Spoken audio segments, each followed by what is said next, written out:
My sister and I saved a shabby old man. He took out two special talismans for us to choose from. My sister quickly picked the wealth god talisman, leaving the exam god talisman for me. With the power of the wealth god talisman, my sister won numerous prizes big and small within a year. With the divine blessing of the exam god, I aced the college entrance exam as the provincial top scorer and got admitted to Tsinghua University. The one-year spell has expired, after losing the god of wealth's favor.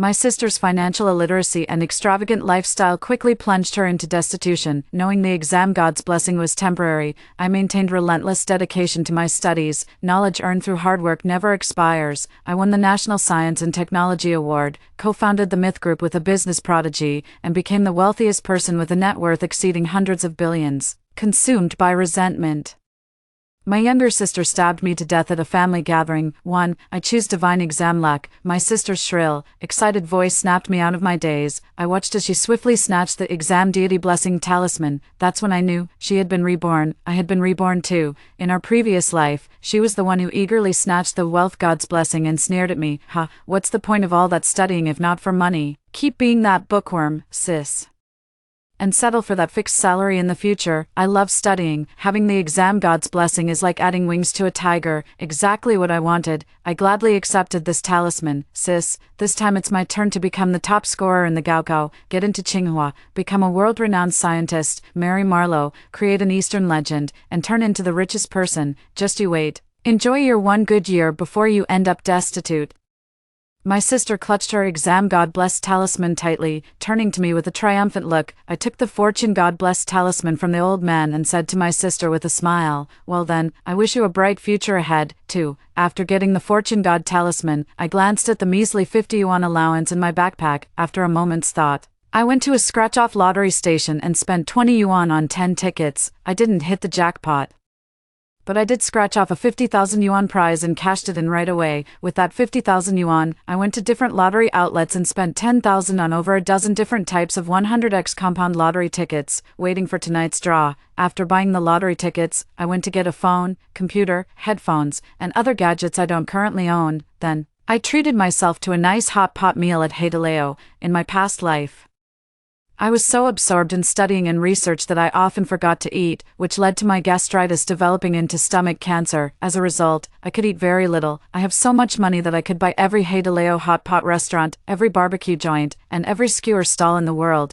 but my stomach won't let me enjoy a single meal of hot pot, barbecue, or skewers. After happily finishing my hot pot meal, I booked a king room at a 5-star hotel. In my previous life, I spent 2 million on a Hason's mattress for better sleep, placing it in my spacious 60-square-meter bedroom. Yet, insomnia persisted. Fearful of dulling my mind and hindering research breakthroughs, I avoided sleeping pills, enduring sleepless nights in helpless agony until dawn. Now, I've finally reclaimed my natural sleep rhythm. I lay down in bed and fell asleep instantly. I woke up to find that 15 hours had passed. I grabbed my phone and checked the lottery results. After carefully checking, I'd only won 5 million in total, not exactly the life-changing jackpot. Without divine financial luck, most people could buy lottery tickets their entire lives and never win more than 10,000 bucks. I immediately went to the lottery center to claim my prize, but after the 20% tax deduction, only 2 million remained. Unlike my airhead sister who doesn't understand how money breeds money, she lost everything and ended up destitute the moment the charm's magic wore off. I've done scientific research and run companies. Reborn into this life, the memories from my previous existence remained intact. Wealth is transient. What you have today may be gone tomorrow. Only the knowledge and skills you earn through hard work stay with you for life, beyond anyone's reach. I booted up my computer, opened a securities account, and identified Eastern Technology, a stock legendary in my previous life for its market miracles.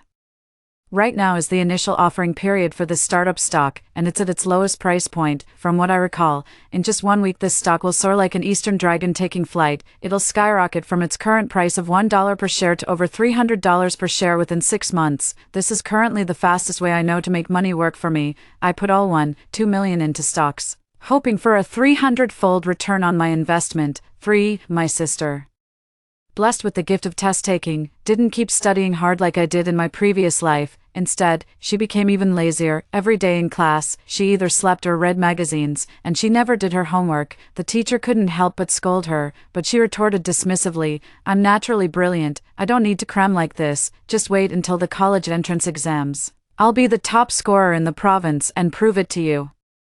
The teacher saw her delusional fantasies and gave up on her, no longer paying her any attention. I still studied very hard, even though I was the top scorer in the province in my previous life and went all the way to a postdoc at Tsinghua.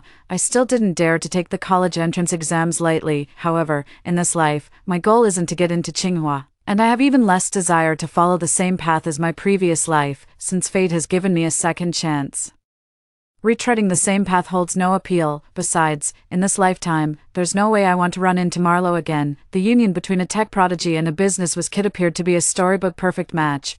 Yet no one knows that every step I take feels like walking barefoot on sharp blades, agonizing and bloody. Yet I must face the world with a smile, for my sister seems blessed by the god of exams. Despite her laziness and lack of studying, she aces every test, always scoring 1 point higher than me to claim the top spot in the entire school. Overnight, she transformed from an academic struggler into a genius girl persona, showered with praise from teachers and classmates alike. My sister became so proud she practically held her nose up to the sky. Every time she saw me buried in my books, she'd sneer, "Sis, no matter how hard you try, you'll never measure up to me. You should just quit studying and use that lucky charm of yours to buy lottery tickets instead.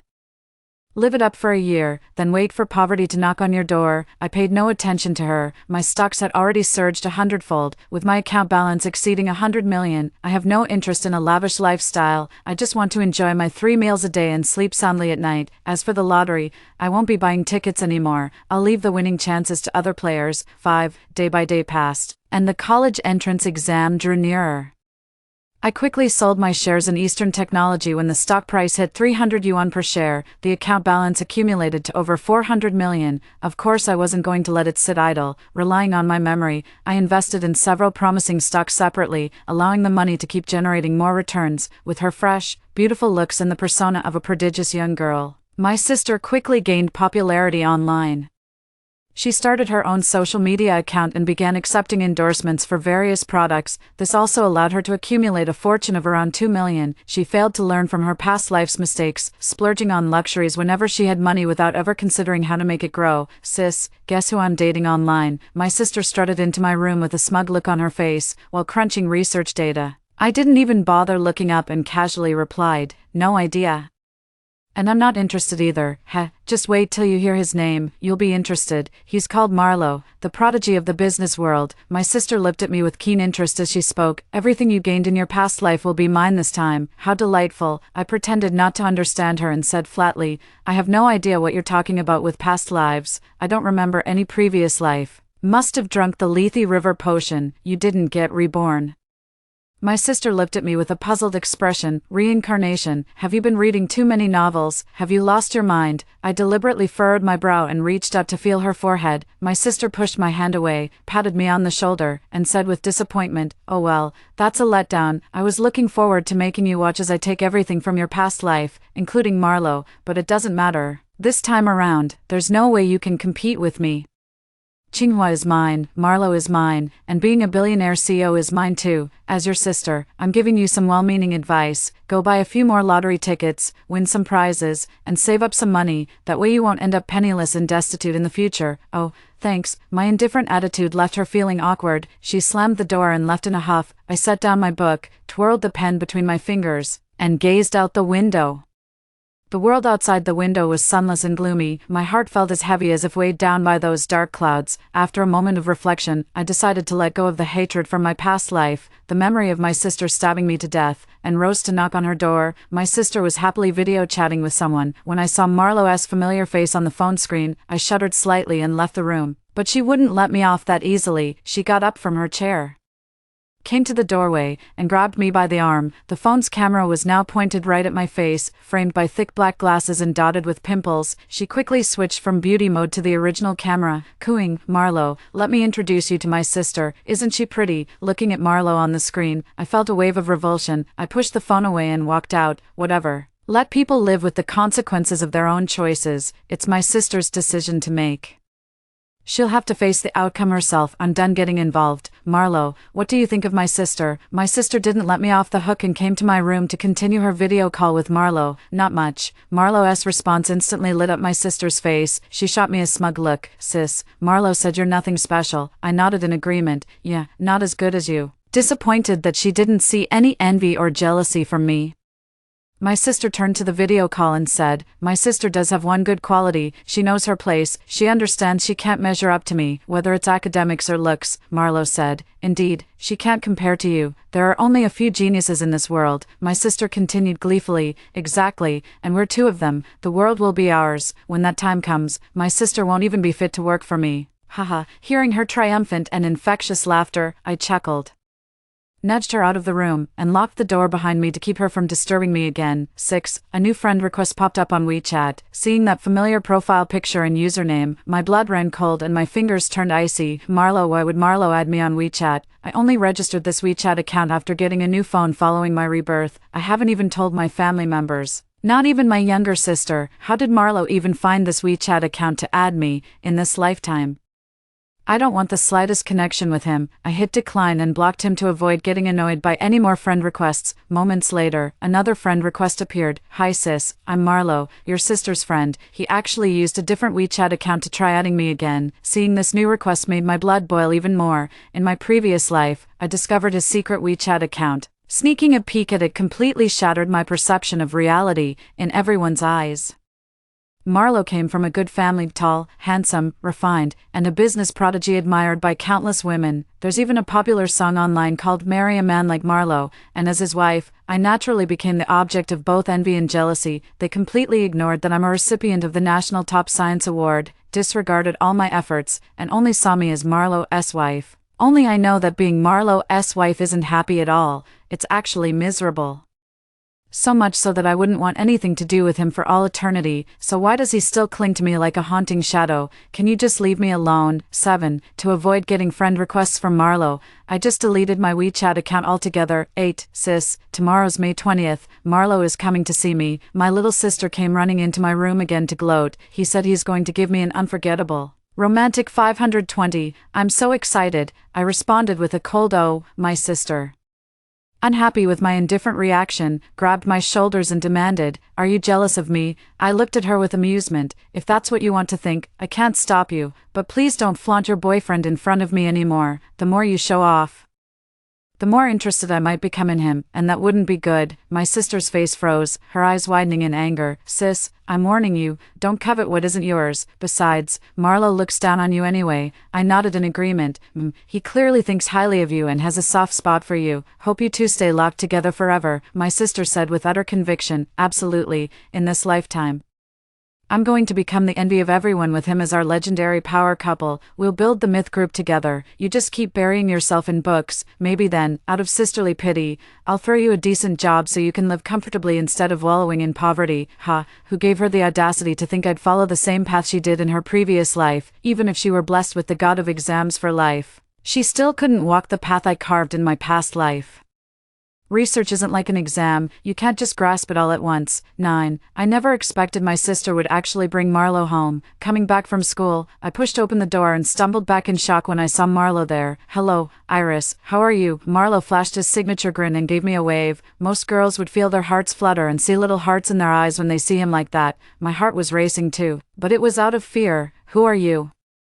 How dare you barge into my room like this?" I pretended not to know him, my face stern as I demanded sharply. "Marlo, your future husband." Marlo rose to his feet with a sinister chuckle, like a venomous snake lurking in the shadows. A chill ran down my spine. So it wasn't just my sister and I who were reborn, he was too. No wonder he knew about my WeChat. I forced myself to stay calm, putting on an incredulous expression as I snapped, "Marlo, your girlfriend is my sister Opal, not me.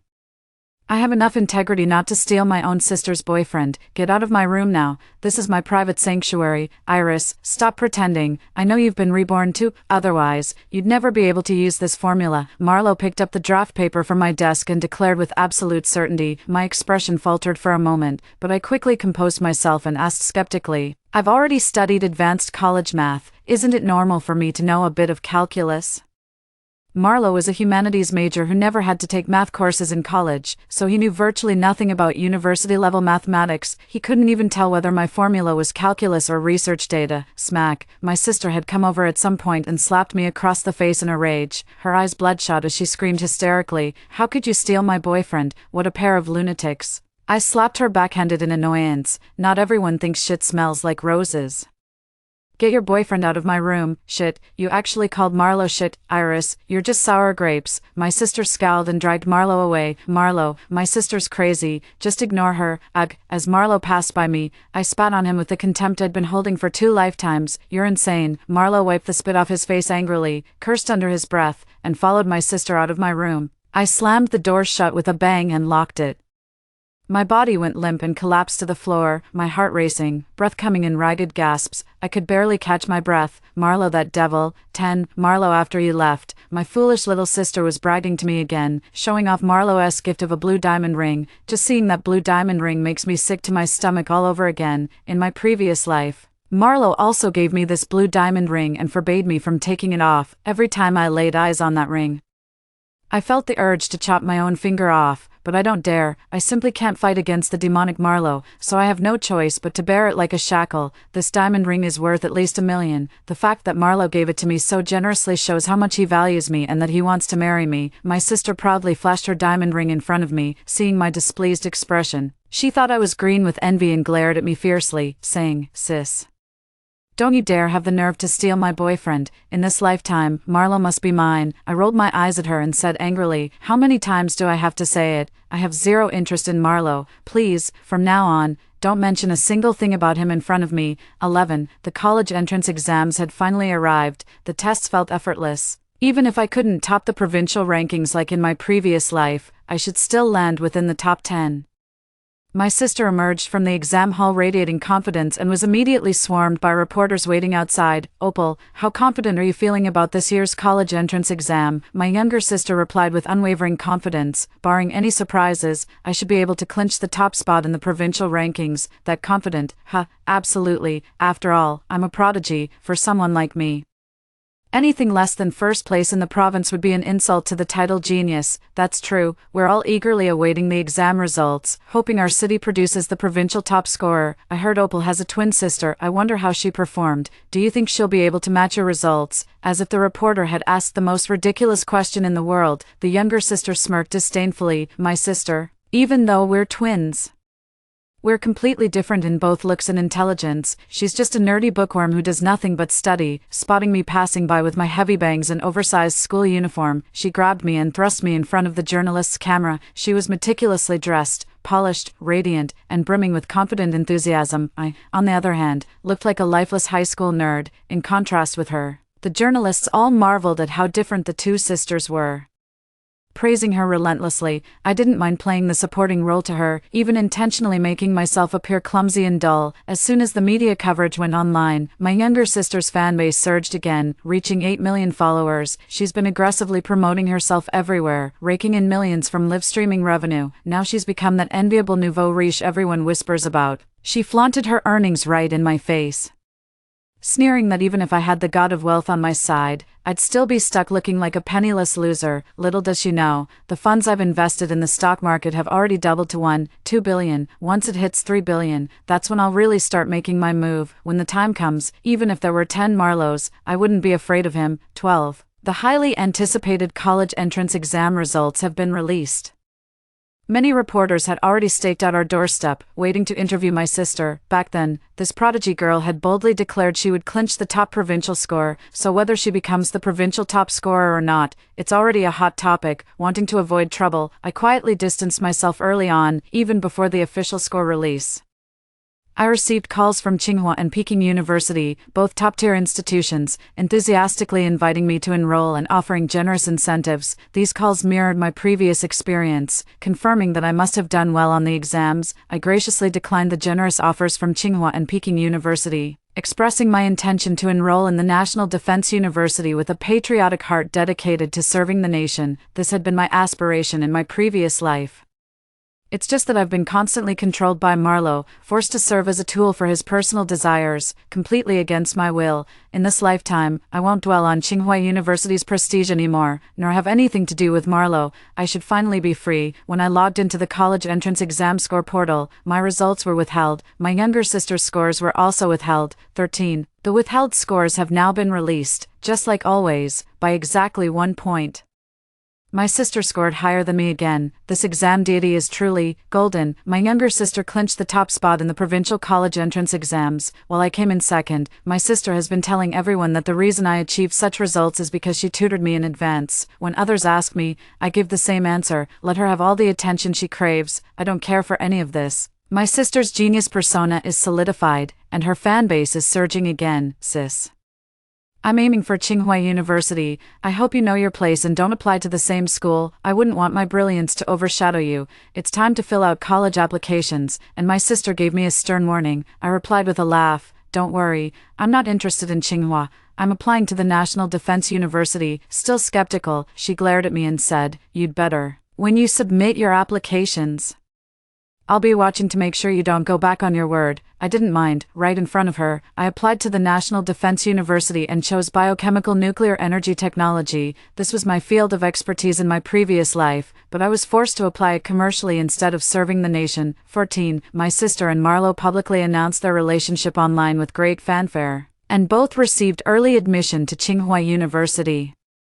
The union of a prodigious young woman and a business genius brought my sister an influx of fans and online traction, making her almost as popular as top-tier celebrities. I've seen the early admission notices arrive for others, but mine hasn't come yet, and I haven't heard from National Defense University about interviews or anything. A gut feeling told me something was off. When I logged into the college application system, I was shocked to discover that my only choice, National Defense University, had been cancelled. It was replaced by a local third-rate technical college. My heart sank. I rushed out the door and grabbed my sister, who was returning beaming with joy. Opal, how dare you change my college application? She pushed me away indifferently. So what if I did? You're my only sister. I don't want to hand you over to the state. And I refuse to bear our parents' burdens alone. Besides, a technical college is all you're cut out for anyway. Smack. Furious, I slapped her hard across the face. Fine, I'll be watching to see just how perfect you two are for each other. 15. There was no way I was going to just accept not getting into the National Defense University, the place I'd been dreaming about. Only by attending the National Defense University can I truly break free from Marlowe.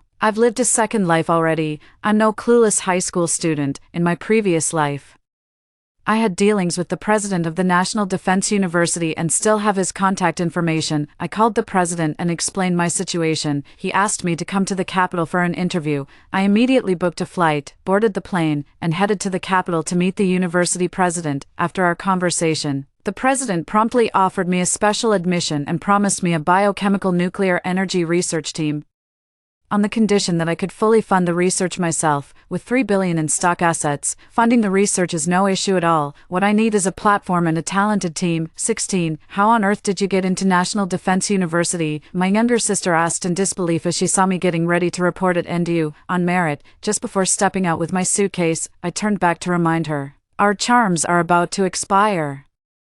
Tsinghua has an aptitude test during orientation. Don't let your true nature slip when the time comes. A flicker of panic crossed my sister's face, but she quickly composed herself and retorted dismissively, I'm already accepted. I doubt they'd dare revoke my admission. With my 10 million followers, Tsinghua wouldn't be foolish enough to mess with an influencer like me. Well, good luck with that. Dragging my suitcase, I headed straight toward my dreams, ready to contribute my part to the nation's defense infrastructure. 17. I just got off the plane. My phone started ringing. Seeing it was an unknown number, I assumed it was from the National Defense University and answered the call. A sinister voice came through the phone. Marlowe S. Iris, I'm giving you an ultimatum. Withdraw from the National Defense University immediately, or I'll make your sister's life a living hell. In my past life, Marlowe had also threatened me with my sister's life. Back then, I cherished our sisterly bond and let her become my weakness, yet she grew envious and ended my life. In this lifetime, she's still trying to outshine me at every turn, even went so far as to tamper with my college applications, draining the last drop of familial affection I held for her. I won't care about her survival anymore, especially when it involves Marlowe. I couldn't be bothered to say another word to Marlowe.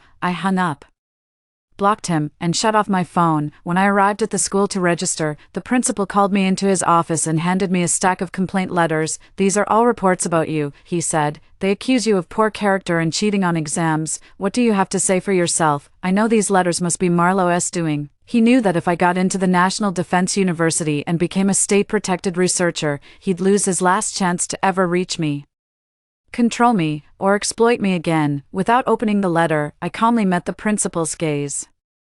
Sir, my conscience is clear. If you have doubts about me, I'm willing to undergo a probationary period. I personally recruited you because I believe in your capabilities. We desperately need talents like you to contribute to our national defense efforts. The principal patted my shoulder and beckoned toward the doorway with a warm smile. Come, let me introduce you to someone, as I turned toward the entrance. There stood the face that had haunted my dreams across 2 lifetimes, and my heart began pounding like a drum. Asher, that rascal of mine. The principal gestured toward him and said to me, he wants to join your team, see if he's up to your standards. Absolutely. I nodded excitedly without a second thought. My determination to enter the National Defense University wasn't just about contributing to the country's defense. It was also for Asher. I wanted to work and live alongside him.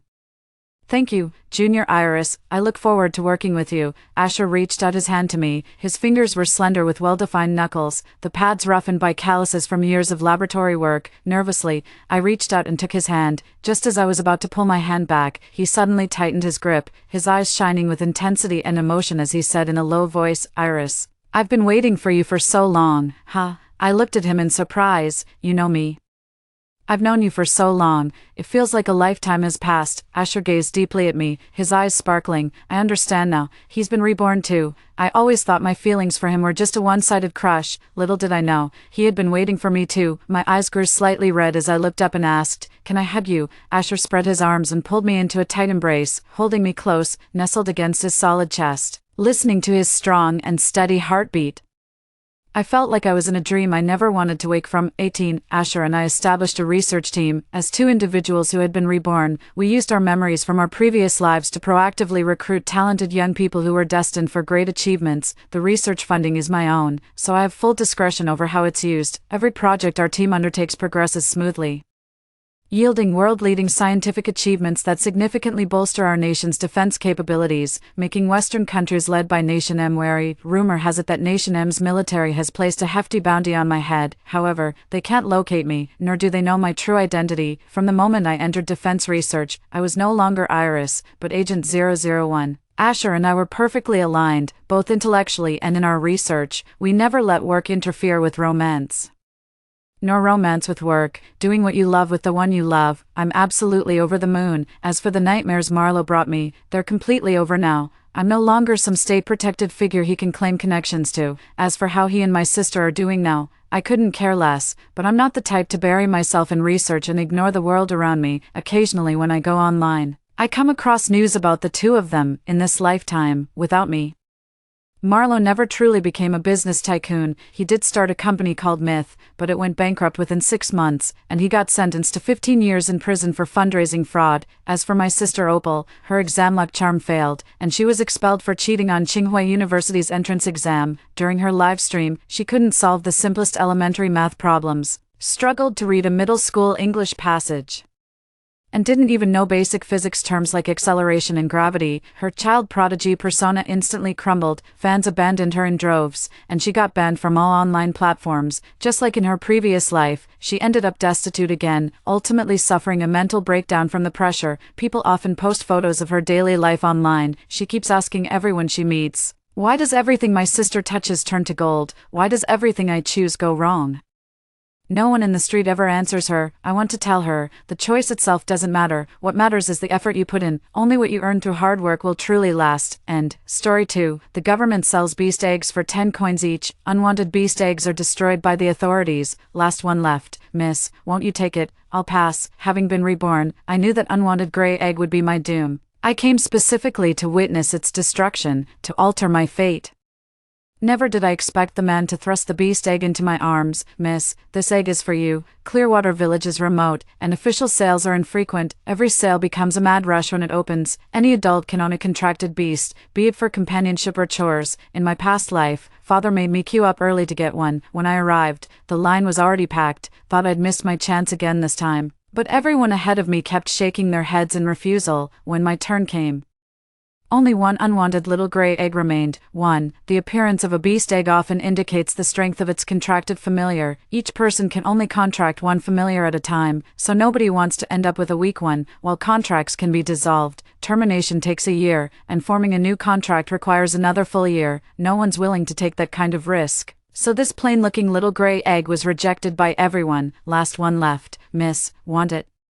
Will you destroy the beast eggs no one chooses? After getting confirmation from the officials, I pulled out the 10 copper coins I'd painstakingly saved. It's still a living being, let's save it. I carefully carried the beast egg home, and Dad froze for a moment when he saw it. Why'd you pick such an unremarkable one? Well, I kinda like it. Day after day, I tended to him with utmost care, gently wiping away every speck of dust from his shell. 10 days later, the first cracks of his hatching began to appear. My heart raced with excitement as I gazed upon the covenant array. When the light faded, those mesmerizing violet eyes completely captivated me. I can't bear to see him lift a finger. I bustle about attending to his every need, just to earn his smile. A single smile from him brightens my whole day. When he said he wanted to see the world, I followed him out of Qingshui village without hesitation, hearing of the capital's splendor.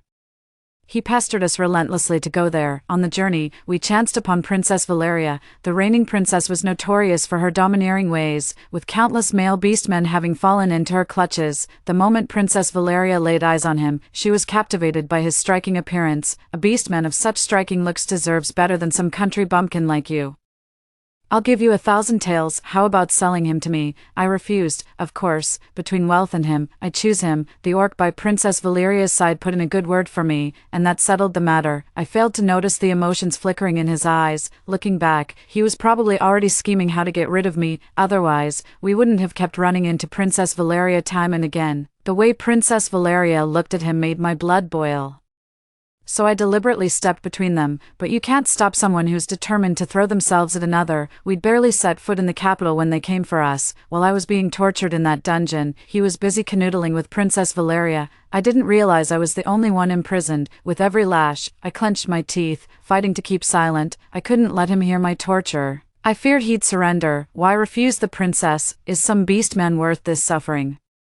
I want him and him alone. They kept cycling through different torture devices on me, over and over. Eventually even the executioner couldn't bear to watch and secretly lightened his blows. When I dragged my freshly wounded body back to the cell, there was a new inmate beside me. How did a beast egg like you end up in prison? Seems Princess Valeria's new favorite really knows how to please her. Otherwise that woman would never have abandoned this beast egg, said the orc imprisoned across from me. Rumor has it he was originally taken by force by Princess Valeria too. After making a mistake, he was thrown into the dungeons by Princess Valeria. The tribute bearers claimed this was a dragon's egg, the only one of its kind in existence. Princess Valeria tried every conceivable method to hatch this stubborn egg, yet it refused to crack open no matter what she attempted. Back then, any of us would have gotten whipped for daring to touch it.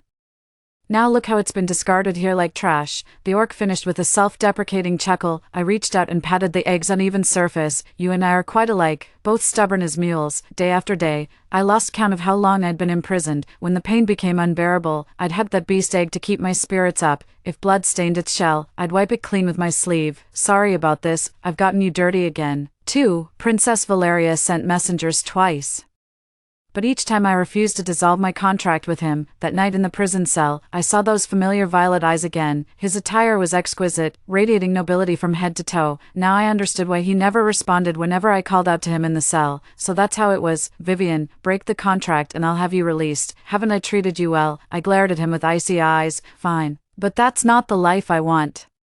A cold smirk curled my lips. All my kindness toward him might as well have been thrown to the dogs. As long as I don't break this contract, he'll remain bound to me every single day. It's satisfying to know this unsettles them. What will it take for you to break the contract? You want me to bless your union, in your dreams, then don't blame me for what happens next. It was the first time I'd seen such venom and hatred in his expression. Princess Valeria brought her own chair. She sat outside the cell, watching the cane strike me again and again. Speak up if you change your mind. I'm merciful. I don't take lives. Thwack, thwack, thwack, crack. They broke several wooden rods, beating me until I was barely alive. The cell echoed only with the sound of clubbing blows. I'd rather die than talk. He didn't lay a hand on me. The pact shields him from harm, but as long as this contract stands, my death will cost him half his cultivation. I despise him, right now. I'd gladly suffer 1,000 losses just to make him bleed 800. The beast egg suddenly rolled aside, as if desperately trying to shield me. After taking 2 hits from me, the eggshell began glowing faintly around its edges. Is it about to hatch? But I can't hold on any longer. I'll never get to see your human form, miss. Don't dismiss him as leftover stock. What matters most in a contract beast is strength. Judging by this contract glow, he's the real deal. I've seen enough to know. The surrounding crowd craned their necks as the contract array lit up. The surrounding noise snapped me out of my thoughts. I knew he wouldn't disappoint, but that's exactly why I'm afraid, because he's not weak. Even though I didn't choose him again, he's still tangled up in my life. What accursed fate. We must not repeat the mistakes of the past this time. The light gradually dimmed. Those familiar violet eyes gazed at me quietly, just as they had in our past life. That piercing stare sent shivers down my spine. Are you my master? The contract is sealed now, we'll have to wait a full year to dissolve it. Seeing me walk away, he obediently trailed behind. Vivian, did you get the beast eggs? I let out a sigh. Father leaned in to look. The moment I saw him, my eyes filled with awe. This beast egg formed a contract so quickly. There was a slight mishap. Father circled around him again and again before nodding in satisfaction.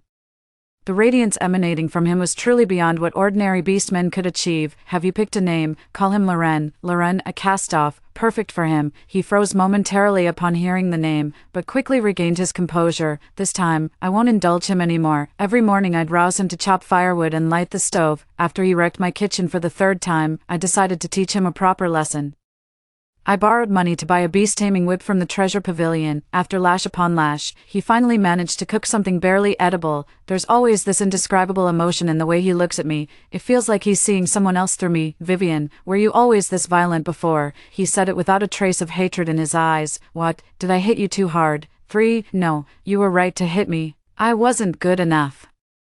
His current attitude makes it hard to connect him with that arrogant orc from our past life, remembering everything that happened. Just seeing those violet eyes irritates me, yet Father treats him with great warmth, often buying him the food orcs love. His true form is a tincture serpent, and he's terrified of centipedes. I often hide live centipedes in his favorite dishes, the big, fat ones. Vivian, you've made a pact with him. You should really try to get along. That's my father's constant refrain lately. I agreed verbally, but my actions still showed hostility toward him at every turn. I made him do hard labor to earn silver for me, money I planned to use for my journey later. Seeing me pack my clothes, he couldn't help but ask, "Are you going somewhere?" "Yes, I'm planning to take you out to see the world." Sensing his resistance, I felt puzzled. Last time he was the one who wanted to explore the world. Why is he refusing now that I'm suggesting it? Doesn't matter if he's willing or not, I'm taking him with me regardless. That 1,000 taels of silver is waiting for me. This trip wasn't for sightseeing. I timed it perfectly to return to where I first met Princess Valeria, to better catch Princess Valeria's eye. I even bought him new clothes in advance. Just as expected, Princess Valeria was instantly captivated by his appearance the moment she saw him, but this time, he seemed unusually resistant. That fleeting flash of hatred in his eyes was directed at Princess Valeria, though he hid it well. I still caught it. This is clearly their first meeting in this lifetime. Where does this hatred come from? A sudden thought crossed my mind. Princess Valeria asked just as she had in our past life, "How about I give you 1,000 taels to sell him to me?" I feigned hesitation and replied, "The contract hasn't reached its first year yet. I'd need considerable time before termination, no matter. If you're willing, simply return with me and wait it out." Loren suddenly grabbed my arm with such force that it hurt. I frowned in displeasure and swatted his hand away. Turning to Princess Valeria with a smile, I asked, "May I have some time to consider?" "Very well, I shall depart at noon tomorrow. I hope to hear a satisfactory answer before my departure." Princess Valeria reached out to touch Loren before leaving. Loren seemed to have anticipated it, sidestepping the contact. "Why do you hate her?" He stared at me in shock. Clearly taken aback by my question, I cut straight to the chase. "I saw a flicker of hatred in your eyes when you looked at her. Vivian, would you believe me if I told you something?" "Go on." "Had I not been curious about the source of that hatred, I would have accepted Princess Valeria's 1,000 taels long ago." After much hesitation, he finally spoke up. "Actually, I've been reborn." But to conceal myself, I still put on a face of utter disbelief. I know this sounds unbelievable, but trust me, everything I'm about to say is true. In our past life, we were deeply in love. During a trip together, we encountered Princess Valeria, who went so far as to tear me away from you and even had you imprisoned. I even debased myself to her in hopes of saving you, yet she beat you to death right before my eyes. The trauma shattered my cultivation, leaving me in perpetual despair until my untimely demise. The sickening tenderness in those violet eyes nearly made me retch. What an exquisite fabrication. My voice turned glacial. "So you just stood there watching them bludgeon me to death?" He was momentarily speechless, then explained, "She had me bound with beast ropes. I couldn't move a muscle. So this is the consequence of refusing Princess Valeria back then." Seeing his nod, I sneered, "Then it seems refusal isn't an option this time." I cut him off before he could finish. "He tricked me. So I'll trick him back. That's only fair." Changing my usual attitude, I spoke to him gently. You don't want to see me die horribly again, do you? Since she treated us like that in our past lives, why don't you seek revenge for what happened before? There's definitely bad blood between those two. Since he won't talk, let them tear each other apart. Saves me the trouble of making excuses. I've got plans for that thousand tales. I need to talk some sense into him. Only if he stays true to his past self can my plan proceed. We could pretend to agree with her first. Wouldn't staying by Princess Valeria's side give you the perfect position for revenge? The contract remains intact anyway. You can return whenever you choose. You truly won't abandon me. Didn't you say we were deeply in love in our past life? How could I ever leave you? To make this statement more convincing, fighting back my discomfort, I took his hand and held it tightly in mine. My agreement brought Princess Valeria great joy. Considering the bond between us remained until the contract's dissolution, I proposed accompanying Princess Valeria on her return. I won't leave until the day the contract is broken. Welcome home, Your Highness. Rows of orcs stood in perfect formation on both sides, stretching as far as the eye could see. I finally understood the true meaning of legion beyond counting. The rumors didn't do it justice, beyond awe. I couldn't help but marvel at Princess Valeria's prowess. All but one contracted beast stayed willingly, for, unbelievable, that beating with sticks demands careful retaliation planning. Attendants, see to my honored guests' comfort. The princess's estate was so vast it was exhausting just to walk across. Princess Valeria provided me with an orcish mount, and I casually inquired, with so many orcs here, there must be plenty of orc eggs too? No, Her Highness possesses only one unhatched orc egg. Have you seen it? He nodded earnestly. That beast egg has always been kept in Her Highness's bedchamber. We've all seen it. The princess treasures it dearly. Fingering the 1,000-tael banknote, I silently prayed, Loren, you'd better not let me down. From the day I moved into the princess's manor, I deliberately started getting close to those beastmen, especially those who've fallen out of favor. That way they won't draw unwanted attention. I don't believe all orcs here are like Loren. Any orc taken by force will inevitably harbor resentment. No matter how well you disguise it, resentment remains resentment. The slightest show of reluctant compliance would earn me their sympathy. Once those feelings grew strong enough, they became my informants. Miss Vivian, Her Highness is away from the manor today. Now would be the perfect time to seek your beastman. Thank you. I slipped out of the house and stealthily made my way to the princess's chambers. No orc would dare enter the princess's quarters without permission, so I seized the moment to retrieve the beast eggs I'd prepared earlier. I held the 2 rough-shelled eggs, one in each hand. Apart from a slight weight difference, it's nearly impossible to tell the real from the fake with the naked eye. Truly a master forger's masterpiece. Those 800 taels were well spent. What are you doing? Came a familiar voice suddenly from behind.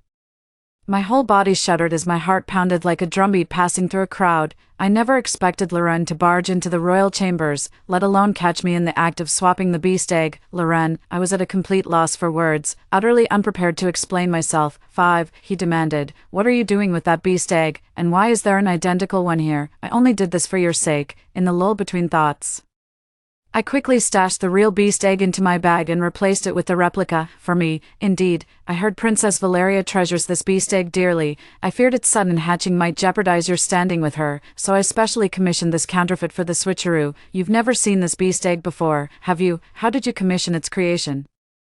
All the beast folk have seen it. I relied on their descriptions and went through several revisions to recreate this identical one. Truth is, I never needed the beast folks' accounts at all. Back then, I slept embracing it every night. I remember every single vein on that eggshell as clearly as day. To avoid arousing Loren's suspicion, I had no choice but to throw myself into his arms. Loren, I've missed you so much.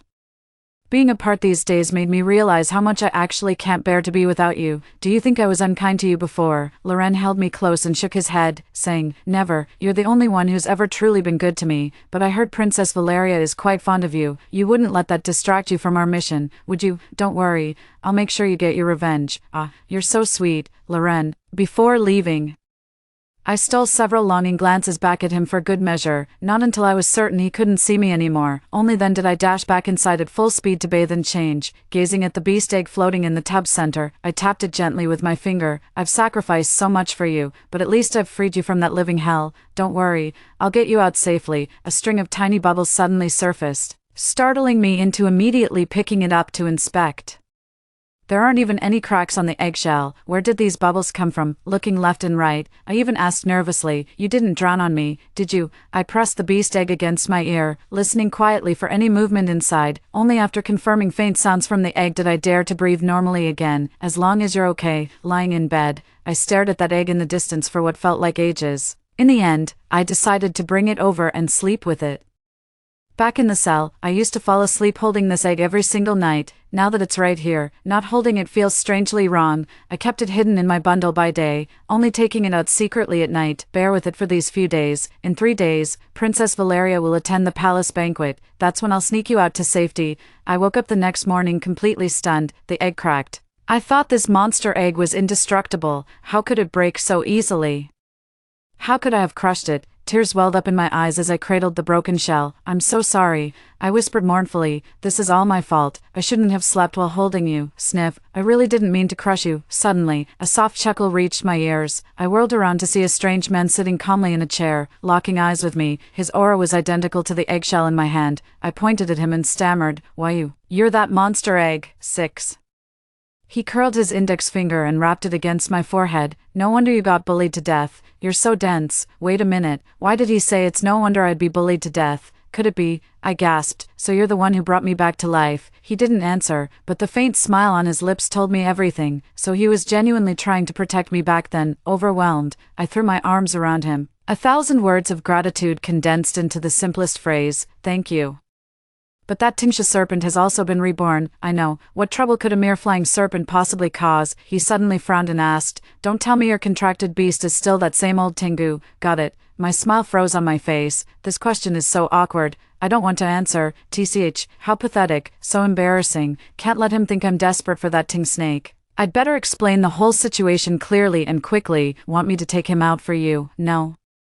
I still have uses for Loren. Why is he giving me that weird look? I'm not going. Does he think I'm lying to him? But I thought I'd explained it perfectly clearly. A soft knock suddenly sounded at the door. Miss Vivian, Her Highness requests your presence. Very well, I'll be right there after getting ready. Before leaving, I repeatedly warned Eldar to keep quiet, and absolutely forbade him from stepping outside the door. His looks were far more striking than Lauren's. If Princess Valeria were to spot him, all my efforts to save him would have been for nothing. The plan to send him away in 3 days will have to be put on hold for now. Beast eggs are easy to carry, but people aren't. Not all those orcs have turned traitor yet. I'll need to bide my time. When I went to see Princess Valeria, Loren was standing by as well. Princess Valeria traced the rim of her cup absently with slender fingers. After a long pause, she finally spoke. "Do you know why I summoned you?" "This humble girl knows not. This beastman holds you in such high regard. Though your contract is less than a year old, he thinks of nothing but your kindness. Tell me, how should I deal with him? If Princess Valeria really wanted to punish her, she could have done it outright. Dragging me here like this clearly wasn't about settling scores. I refuse to be part of their little games." I snapped. "How could this be, Loren? The princess's kindness toward you is as clear as day. How could you be so ungrateful? Since you're still my contracted beast, I'll teach you a proper lesson on her behalf." I grabbed the nearby taming whip and moved to strike Loren. He stared at me in disbelief. Could he have been reborn too? What's with the attitude? Take your punishment like a man. You brought this on yourself by displeasing Her Highness. I swung with all my might. That's the only way to honor myself. The whip struck Loren with pinpoint accuracy, instantly staining flesh crimson.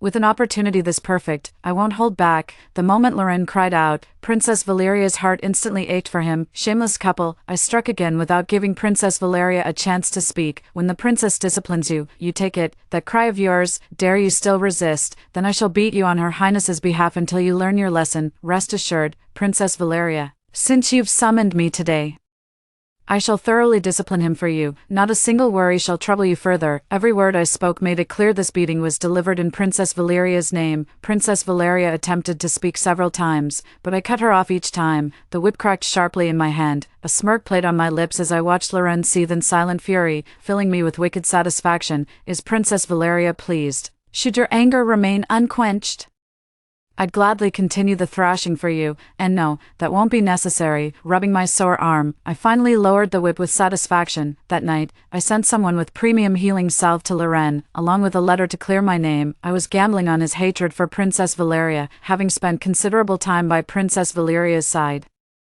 Loren could approach her far more easily than I just need to bide my time. 7. Eldar was the wild card in this entire plan. I can't just ignore a full-grown person suddenly appearing in my house. It was so adorable when it was just an egg. Who knew transforming would make you this shameless? "I'm taking the bed. If you don't like it, go sleep on the floor." When I went to fetch bedding for the floor, he started messing with me on purpose. Stay calm, stay calm. Why bother getting angry with an orc? The whole farce finally ended with me agreeing to sleep on the inner side. In the dead of night, I suddenly woke with a start. Outside, voices clamored and lights blazed brightly. Trouble brewing. Stay here, I'll check it out. The orcs were rushing toward Princess Valeria's chambers. I followed behind to get a quick rundown of the situation. Loren committed lèse majesty against Princess Valeria and was subdued on the spot by her contracted beast, just as I thought. TSK. Didn't expect him to lose his cool so easily. Valeria, don't flatter yourself thinking everyone likes you. You're just a vile, disgusting piece of trash. By the time I arrived, the situation was already under control. Loren had blood trickling from the corner of his mouth, his arms pinned by the orcs. Princess Valeria sat glaring venomously at Loren, her right hand clutching her neck as blood seeped relentlessly between her fingers. How dare you wound me? I'll make sure you die screaming. Huh?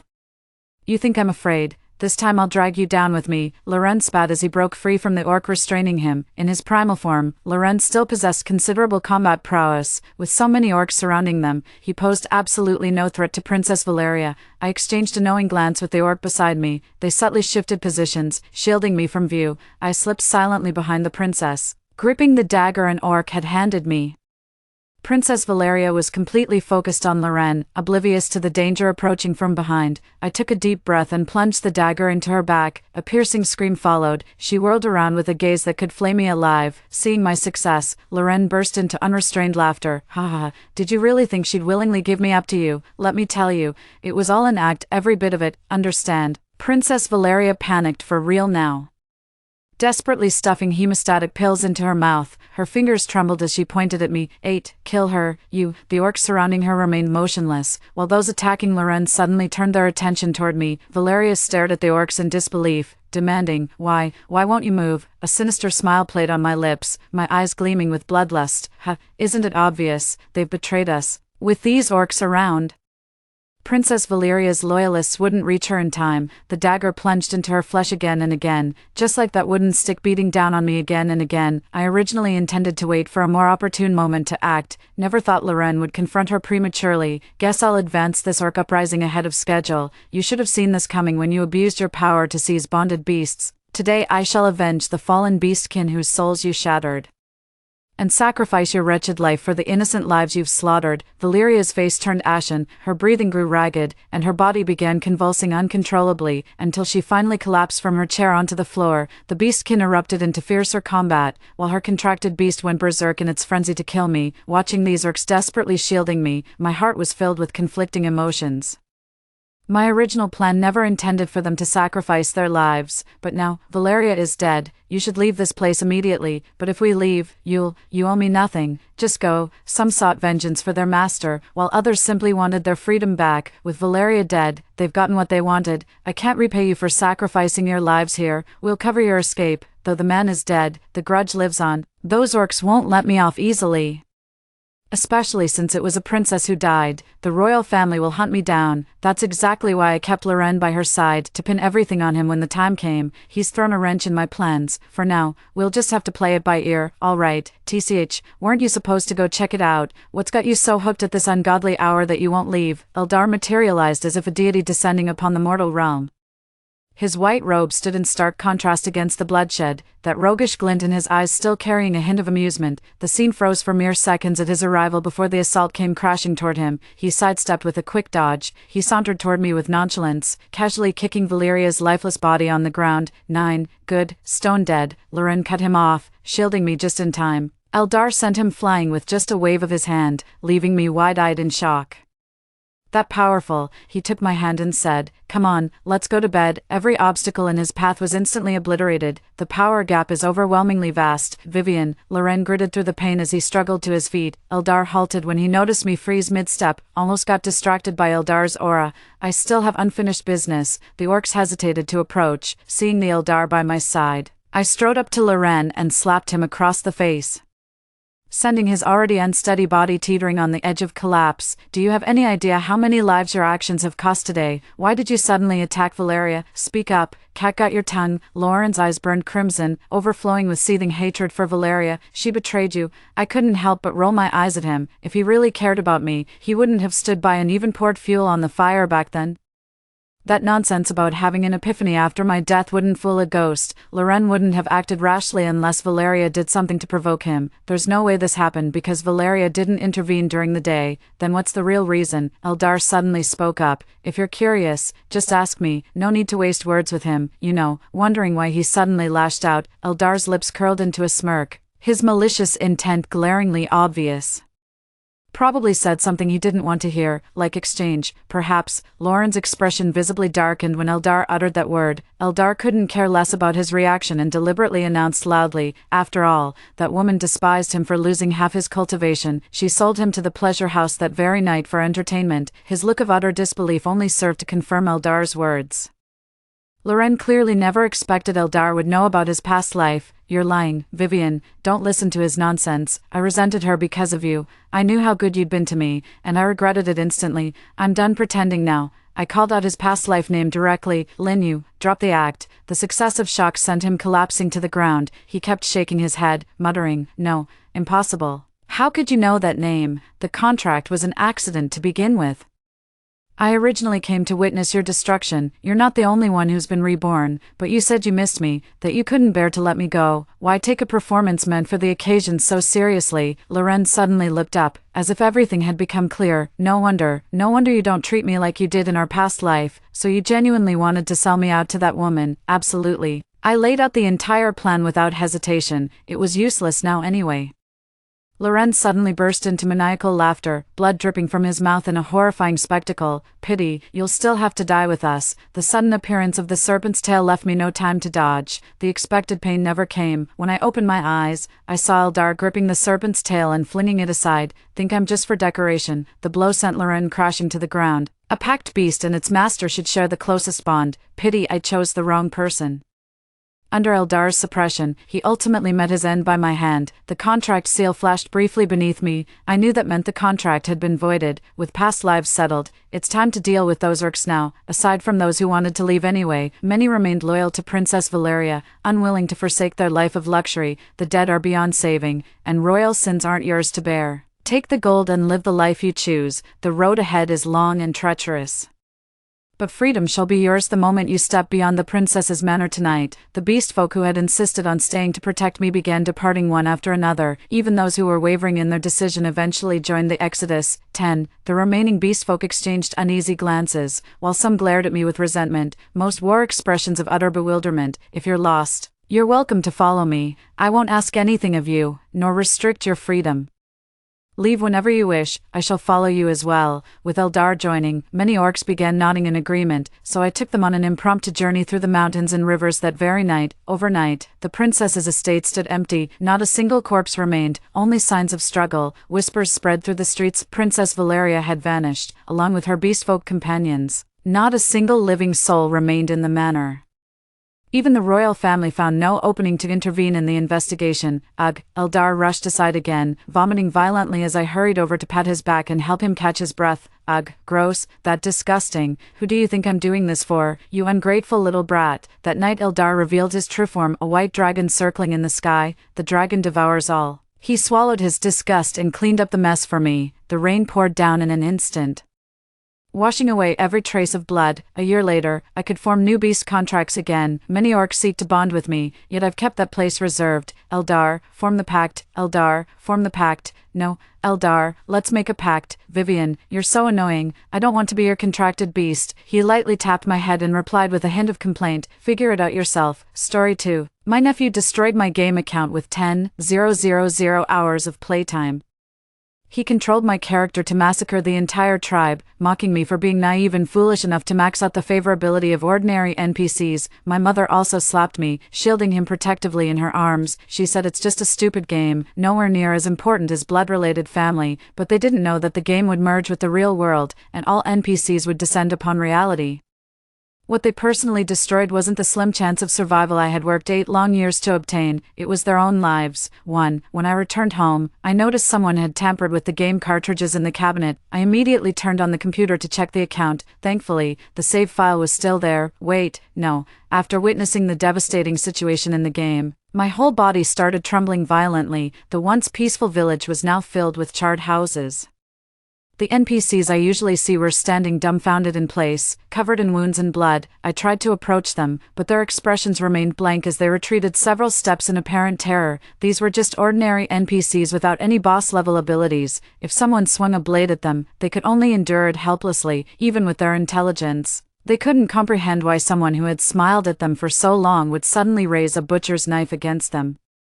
My heart feels as if it's being torn apart. The game is set up to be extremely realistic. Some can endure bleeding and injuries, but if not treated in time, these NPCs will die and be replaced by randomly generated new characters. After all, with their identical faces, no one would care anyway, except for me. I've played this game for a full 10,000 hours. Every flower and tree inside, I've watched grow from nothing. Every day I greet the NPCs inside, and for those without names, I've given them code names. After enduring prolonged calamities, we finally managed to survive on this harsh land and enjoyed a period of peaceful years. It could have continued like this forever, but now, everything has been destroyed. The instigator didn't even show the slightest hint of remorse. He used the blood from slaughtering NPCs as paint to cover the entire wall with profanities. Naya naya naya, so-and-so is here. Also, Auntie here didn't like the junk in your backpack, so I destroyed it all. You're welcome. My gaze froze on the term auntie. The culprit behind all this was my nephew, too. I stormed into the living room with overwhelming fury. My mother had just finished cooking and brought the dishes to the table, tearing off a whole chicken leg for my nephew. Here, little treasure, have this chicken leg, grow up big and strong. My nephew immediately reached out to take it and began chewing heartily without a second thought.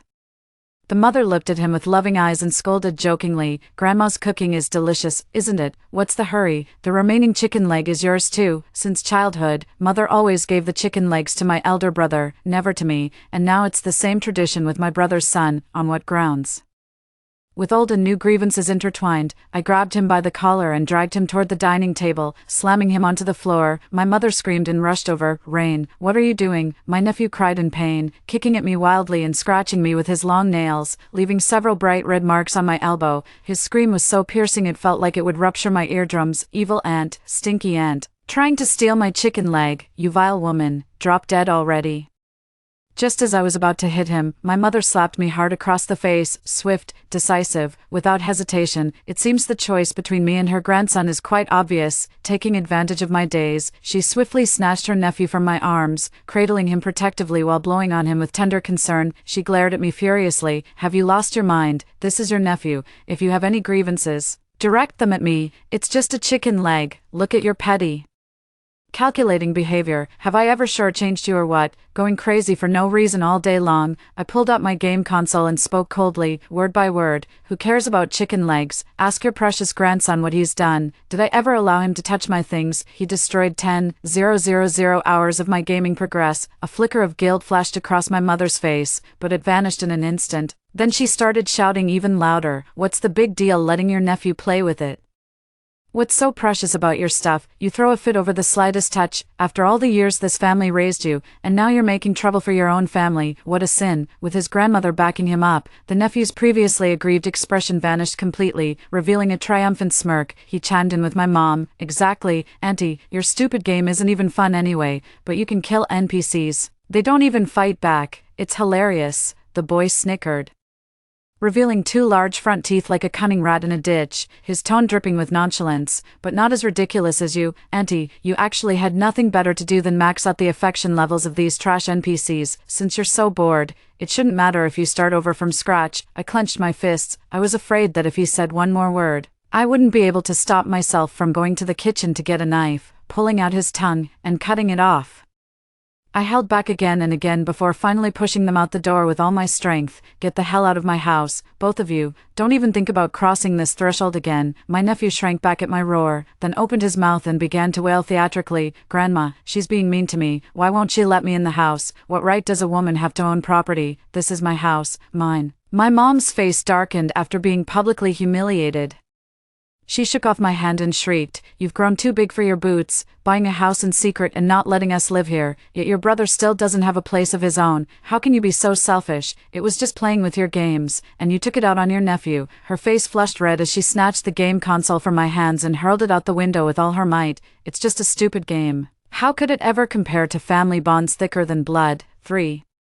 I rushed downstairs in a hurry. Fortunately, no one was injured by the object my mother threw from above, but that game console lay lonely on the lawn, having fallen from the 28th floor, its parts shattered into pieces, completely unrecognizable. Despite the sharp fragments, I carefully gathered them up. My mother and nephew arrived as well. My mother sneered, "It's broken beyond repair, and you still want to fix it? You're truly obsessed." My nephew hid behind my mother and said hypocritically, "Auntie, I'm really sorry. I didn't realize you treasured that game so much. It's all my fault, and I even caused Grandma to argue with you." My mother immediately waved her hand and said, all right. Did you hear Jackson apologize to you? Let's just drop this matter and move on. We'll still be coming to your place on weekends since it's closer to Jackson's tutoring class, so the kid can sleep in a bit more in the mornings."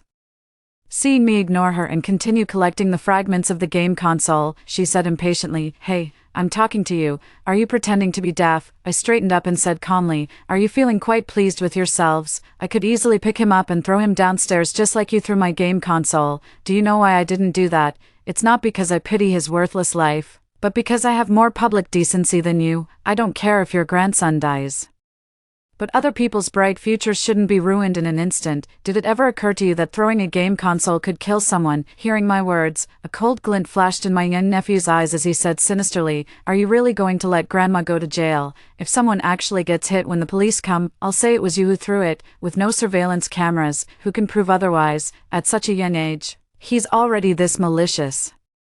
My face turned icy as I clenched the sharp shard in my hand, advancing step by step. My mother shielded him behind her like a hen protecting her chicks. She shouted guiltily, "Rain, kids are just fooling around. Why bother taking it seriously?" I smiled. "Me taking it seriously? Of course I won't take it seriously with him. Letting him die like this would be too easy. What if I told you that the game you destroyed will eventually merge into our world?" I walked over and patted my nephew's shoulder, leaning down to whisper in his ear, "The time will come when the fear of death will be yours to face." My nephew puckered his lips to spit on my face, but I slapped him before he could react. Staggering, he was pushed to the ground and burst into loud, pitiful sobs. This time, my mother didn't dare provoke me. She cursed, "Psycho," before grabbing my nephew and storming off while muttering complaints. Only I stood still, holding those fragments. Gazing up at the sky, dark clouds gathered, with thunder and lightning flashing. In just a few short hours, this place seemed to have transformed into another world. Just a mere brat, I could have easily destroyed him, but I refused to. I want to watch him writhe and struggle in despair as his neck is choked. I want to see him regret in agony, paying the price for his deeds, only to meet his end with unwillingness. Just like those NPCs he casually killed, for, overnight. People were shocked to discover that the water flowing from their faucets wasn't water at all. It was blood, thick, viscous blood. Someone had left a faucet running, and the house's floors were flooded with blood, spilling out into the hallway. In his confused dream, he smelled a strong, pungent scent of blood. When he opened his eyes, a metallic sweetness tingled in his throat. Before he could react, a surge of crimson liquid choked back into his nasal passages. Before this person could comprehend what was happening, they suffocated to death right in their own home. This is the first bizarre case of death caused by the Bloodwater disaster. On TV, the host's voice carried a tension of forced composure. "We have not yet determined the cause of this anomaly. This is an isolated case. Citizens need not panic. Relevant personnel are urgently inspecting the reservoir." His reassurance didn't work, as the internet had already exploded, not just in City A where I live, but across the nation, even globally. Blood-red water emerged even from dry desert wells that had no water sources. Apart from the remaining water in this world, there are no clean water sources left. I answered the phone call from my mother. Her tone carried an unusual note of pleading. "Rain, do you still have clean water at your place?" I glanced at the few barrels of water that had just been delivered days ago and said without changing my expression, "No." "Why?" my mother stammered. "And no, it's just, just tell me straight if you have any or not." Before she could finish, the phone was snatched away by my father. "How many barrels of water do you have left at home? Hurry up and send them to your brother's place," he said in an imperative tone. "Jackson hasn't bathed for days. And you, as his aunt, don't even feel sorry for him. The water I use to sustain my life, he wants me to use it to bathe my nephew. I find it absurd and ridiculous. If he needs water so badly, then his parents should try harder to find some for him. After all, it's not like there's no way. There is indeed a way." Along with the Bloodwater disaster came a sudden influx of water carriers. They walked the streets wearing masks, muttering strange words. "Water, clean water. A bold child stepped forward to ask, only to see them draw knives and slit their own wrists. What flowed out from within was not gushing blood, but clean water. As the news spread, crowds gathered around these eerie water carriers. The water-starved people paid no heed to whether drawing water would harm the carriers' bodies. They even brought their own knives to stab into the water carriers' bodies. All who obtained the water left with smug satisfaction, but not long after. Those who came into contact with the water died at home, some with ruptured intestines, others covered in festering sores. The remaining people felt a survivor's relief, grateful they hadn't harmed themselves by fetching water. Experts worked around the clock to study these eerie water carriers, desperate to extract from their blood the secret to immunity. Before the results come out, even if people know how to fetch water, they wouldn't dare act recklessly. My father sensed my malice and began shouting angrily, "All you know is how to argue back. At this critical moment, family should help each other. Let's see if your brother will lift a finger when you're dying of thirst. Just wait to die at the hands of those water delivery workers. Why do you assume I'll die?" Father, I found it amusing. Do you know what else those water delivery workers often say? Praying for rain. This gloomy sky is overcast, yet stubbornly refuses to shed a single drop. I want it to rain even more than those weirdos do. I shook my head. No, they're not praying for rain. They were calling my in-game name, Rain. 5. Before the water supply ran out, I left home to find those water delivery workers. Hey, listening to you guys keep talking. Are you thirsty for water? I shook the bucket in my hand, signaling them to come and drink. The masked water carriers paused their steps, tilted their heads to look at me, then hurriedly gathered to drink water, clean water. This phrase wasn't about them delivering water. They were just too thirsty and asking passers-by for help. After drinking half the bucket of water, they looked at me somewhat sheepishly. "We've finished all your water. What will you do now?" One person extended their wrist and said anxiously, "We'll give it back to you. We have plenty of water in our bodies. Don't worry. You won't die of thirst." I smiled and asked, "If I drink your blood, will I die?" He shook his head desperately. "And no, those who died were the ones who refused to give us water. You're different. You're a good person. We won't harm you." I still didn't move. "Then if I drink your blood, will you die?" The man puffed out his chest proudly. "No way. We're strong. If it's just a little, we can recover completely." Hearing him say this, I brought all these water delivery workers back home with me. There were so many of them that I poured a full 10 buckets.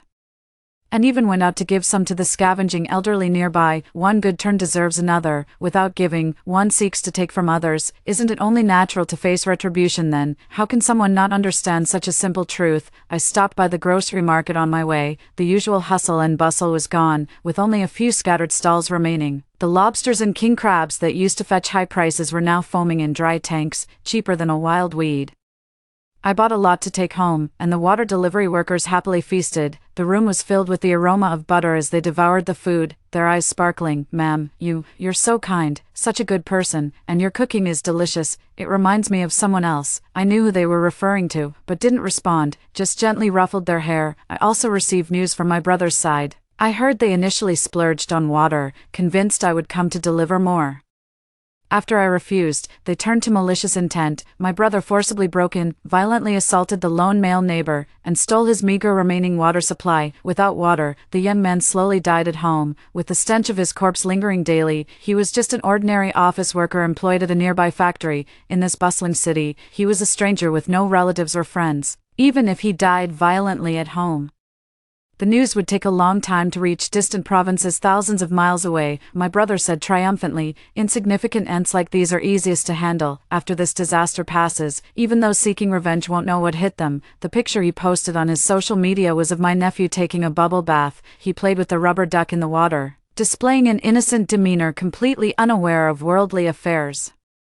Water obtained at the cost of others' lives was being wasted like this. I lit a stick of incense on behalf of that young man, my naive elder brother. How could you think there was only the disaster of bloody waters? 6. After half a month of gloomy weather, there finally came an exceptionally heavy rainstorm. The rain poured for 7 full days, and the river water became clear again, as if the once thick blood-red waters were just an illusion. Meanwhile, people were astonished to discover that after the heavy rain, the land suddenly teemed with countless frogs. They densely covered every corner, their skin marred by ugly scars, their cheeks puffing rhythmically as they emitted deafening rhythmic cries. Frogs, frogs, frogs everywhere. There were simply too many. Terrified and horrified, the city launched a massive frog extermination campaign.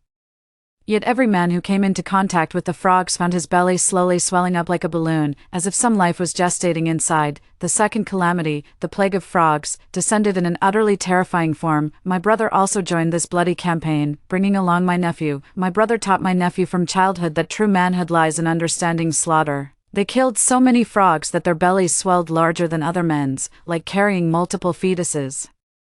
Ready to burst at any moment, my brother was nearly desperate, and my nephew clutched his swollen belly, wailing in terror. My mother was so panicked that she called me for help again, asking me to think of a solution. I scoffed and casually lied. What can I do? I can barely take care of myself. There were so many frogs that they even crawled into the house through the exterior pipes, leaving sticky mucus everywhere. But those water delivery workers were still staying at my place. When they saw the first frog crawling in, they filled a vat with water on the balcony. It wasn't clear water flowing from the tap, but blood from their slit wrists. They said even though the blood flood had passed, the curse on the water source remained. Ordinary water is useless for these frogs, only unpolluted water will do. At the sight of this basin of water, dense crowds of frogs leaped into it. My house remained dry and comfortable. I didn't go out. Surviving on the food I had stockpiled during the previous Bloodwater disaster, perhaps my balcony was too clean, making someone notice something unusual. Knock knock knock, someone knocked on my door. 7. Through the peephole, I saw many men with swollen bellies. I asked calmly, "Can I help you? Please help us. These frogs have ruined us, ma'am. You can't just stand by and watch us die. Open the door for us." I saw familiar faces, including residents of this building. They were certain I was a defenseless woman living alone, which is why they dared to come looking for trouble. I directly refused them. "Sorry, I can't open the door. There are frogs everywhere outside. It's terrifying." Seeing that I wasn't fooled, they began roughly using tools to bang on my door. "You selfish bastard, you knew the solution for the frogs but kept it hidden from us, didn't you? A weak little bitch like you. Acting all tough here. You probably don't even know there's another solution, do you? We're being merciful by not using that method on you, so don't push your luck. I know what they're talking about. This is the only method recently discovered by accident that can counteract the side effects brought by the frog plague. Only men carry frog eggs, and to resolve this terrifying disaster, they simply need to have sexual intercourse with a woman to transfer the eggs into her womb, making her bear the burden. Many heartless men, to avoid suffering, either force or deceive their wives and mothers into taking on their burden. Some even take to the streets or break into homes to hunt for female victims. That's how my brother made his wife take on his suffering. His belly had shrunk, but his nephew was too young, and there was no solution in sight, which is why he had been so anxious. The man outside the door was cursing while taking action. I watched quietly through the peephole without responding. The NPCs behind me were clearly angered by the group's inexplicable provocation. They don't care about their own injuries, but when they see someone trying to harm me, their facial expressions twist with extraordinary fury. A female warrior approaches carrying an ancient giant axe that appeared out of nowhere, about to turn the door handle, but I stop her, shake my head at her, and make a SHHH gesture. "It's all right, sweetheart, just watch." 8. Sure enough, those men collapsed backward as if exhausted after just a few strikes. They seemed unaware of their terrible physical condition, still believing themselves as invincible as they imagined. My stomach hurt so bad. Within seconds, their faces turned pale, dripping with cold sweat, and they began screaming in agony. Everyone was writhing in pain on the ground, their desperate screams and wails nearly shattering the ceiling of the hallway. Only then did I open the door with a smile. Don't you understand basic scientific knowledge? Don't you know pregnant women shouldn't engage in strenuous exercise? The men on the ground were completely exhausted, yet still stubbornly struggling. "What nonsense are you spouting, you witch, you devil? How could a man possibly get pregnant? Damn you and your pregnant women." I watched the large pools of blood spreading beneath their trousers, shook my head, and said regretfully, "Originally, if you had just stayed quietly at home, nothing would have happened. Even if you killed the frogs, as long as you expelled the frog eggs, you would have been fine. The so-called curse-like suffering you're enduring is merely the inevitable path every pregnant woman must take, yet you're all so impatient, rushing around trying to solve it immediately. Well, this is it. The baby is going to be miscarried, but there are no doctors here. No one will help resolve your accident, even if there were doctors. If they asked me to choose between saving the mother or the baby, I would definitely say, in their eyes that still held a glimmer of hope, I cruelly delivered the final verdict, "Screw you bastards." Those people heard my words, their eyes bulging with rage, yet powerless to stand and fight back. Suddenly, the man writhing in pain on the ground stopped moving. He saw the water delivery workers at my doorstep. Both men and women had identical faces. Staring fixedly at the group of people on the ground, they pointed at me and screamed in terror, It's It's those monsters with water for blood. So you're the mastermind behind all this, you're in league with them, you're the one who brought the calamity foretold in the scriptures into this world, you deserve to die. I lowered my head, watching their death throes with great interest. Do you really think it's my fault, without your desires? How could sin ever take root? I watched as they took their last breath before me and let out a light chuckle. Don't worry, this is just the beginning of my revenge. 9. The men who came looking for trouble could recognize this as the calamity foretold in the scriptures, so naturally others noticed it too. Netizens have sparked large-scale discussions about these two sudden disasters. The first disaster was the plague of blood. The second was the plague of frogs. Haven't you heard the story of the 10 plagues of Egypt? It's terrifying, and this is only the beginning. I've heard of the 10 plagues of Egypt, but not from any religious scripture. It was from a very obscure niche game. I know. Is it Apocalypse? The Revelation. That game was so mystical, opening with something like "Please play seriously, because the game world will merge with reality in 8 years."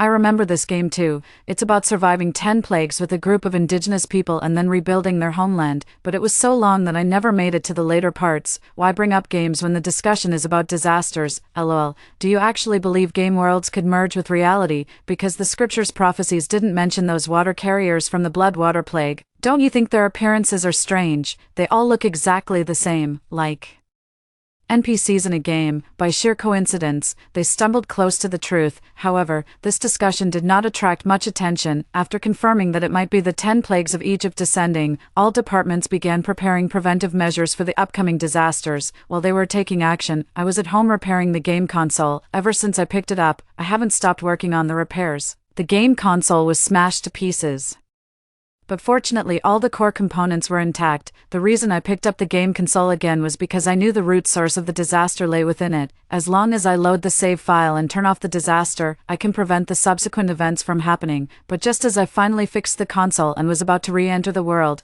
I felt a heavy shadow cast behind me. I realized all those NPCs were silently staring at me from behind, their expressions carrying a subtlety unlike any ordinary day. It suddenly dawned on me that they didn't realize it was my nephew who had carried out that massacre against them. In their memory, it must have been me who betrayed them. 10. Someone even raised a giant axe, trembling as they approached. I silently took a step back, contemplating how to explain the situation. They got ahead of me, making indistinct sounds in their throats. Rain. Are you Rain?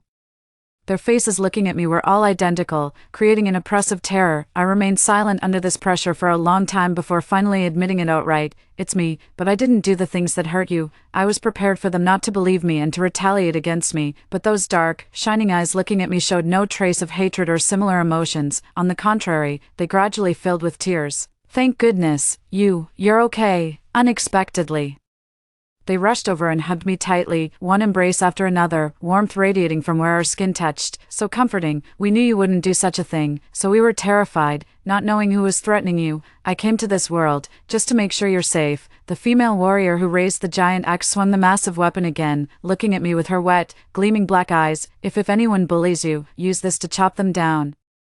So they raised their weapons not against me, but against my enemies. A bittersweet ripple stirred in my heart. You don't suspect me at all. Aren't you afraid I might have really betrayed you? They shook their heads vigorously, speaking in perfect unison for the first time. We've been close friends for so many years. How could you ever treat us badly? Friend. This word gently plucked at my heartstrings. In the long, unaccompanied years, they were my only solace and refuge.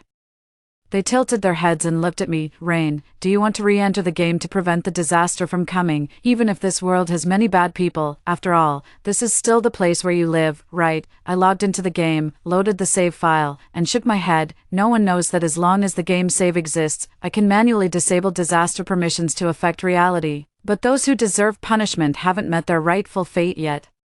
Just accelerating the progress of this game to prevent more innocent people from being harmed. 11. The frog plague lasted for 10 days, while women carry a pregnancy for 10 months. This male pregnancy experience was shortened to 10 days, including civil servants who participated in the frog extermination. Many conscientious men were unwilling to harm others. The pain intensified manifold. But after they expelled and eradicated the frog eggs from their bodies, the frogs vanished completely from the streets and alleys. This was entirely a battle where casualties could have been avoided, yet my brother took great pride in this, claiming he was different from those foolish men. They have wives, yet they refuse to let them endure this hardship. How utterly stupid. At worst, finding a random streetwalker would be better than enduring it yourself. I sat on the bench in the hospital corridor and said coldly, "You made your wife suffer for you.